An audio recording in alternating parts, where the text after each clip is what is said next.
지역화에 참여할 수도 있는 이런 것으로 보여지고요. 그래서 어쨌든 도시에서 인권이 굉장히 이제 강화되고 있다는 거고요. 표 2에서 보면 도시에, 여기서는 아까는 도시에 대한 권리인데 여기서는 도시에서 인권을 위한 지구 헌장 의제라고 되어 있잖아요. 그래서 유사한 개념이라 보면 될 것 같고요.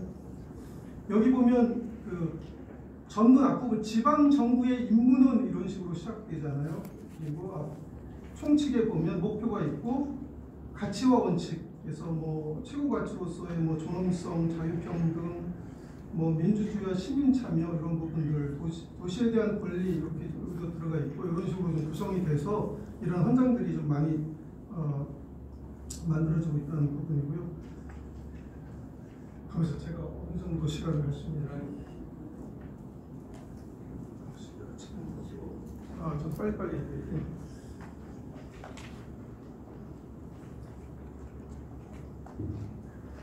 그리고 22쪽 맨 아래 그 문단에서 보지만 이러한 도시는 대도시만을 의미하지 않는다고 돼 있어요. 그래서 표 3 보면 도시에서 인권을 위한 지구 헌장 의제 같은 경우는 도시는 모두 거주민들의 자유 이렇게 돼 있고 그다음에 보면 도시는 어떤 규모라도 상관없이 지방 정부로 정의된다. 광역지역, 도시, 군집지역, 대도시, 시나읍, 또 기타 자율적으로 통치되는 지방 정부들을 포함하는 이런 라고 나와 있잖아요. 그래서 도시라는 개념이 굉장히 넓은 이런 부분이라는 거고요.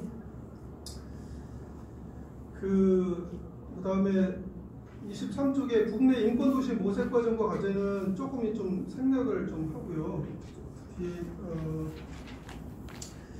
24쪽에 인권정책 기본법안의 내용을 조금 더 일단 소개를 해드릴게요. 이거는 시간의 문제다. 저는 어쨌든 이 법안의 계류 중이지만 이거는 좀 늦어질 수 있지만 통과될 수밖에 없기 때문에 우리가 이 속에서 규정하고 있는 어떤 지방자치단체들이 규정한 내용 중에서 미리 준비하거나 아니면 좀 해야 될 이런 부분들을 우리가 좀 이렇게 볼 수 있기 때문에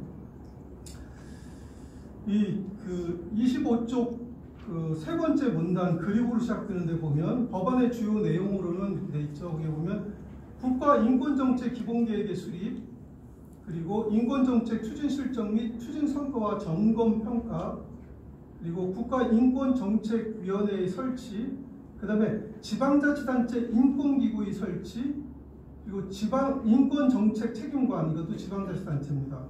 그리고 기업의 인권존중 책임과 실천에 이렇게 되어 있는데요. 이게 국가 인권정책 기본계획이지만 지역 인권정책 실행 기본계획도 짜도록 하고 있거든요.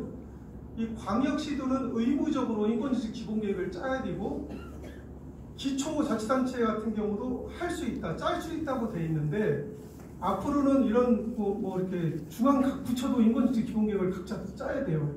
그러니까 행안부도 짜야 되고 광역자치도 짜야 되고 그럼 기초자치단체가 이런 데서 그러면 자기들 이렇게 뭐 짜고 성과도 이제 앞으로 보고하려면 기초단체 여러 가지를 많이 요구할 거거든요. 기초단체는 여기 협력할 의무가 또 있어요. 그러니까 결과적으로 뭐냐면 이제는 뭐 광역이나 기초나 지방자치단체는 인권정책 기본계획을 짜야 되고 실행해야 되고 평가해야 되고 평가한 걸 보고를 해야 되는 이런 것들은 필연적이라는 거죠. 그래서 이런 부분들을 준비해 가야 되는 거고 이런 거에 기초해서 시민사회도 많이 노력을 해야 되고 지방자치 정부도 노력을 해야 된다고 보여지고요.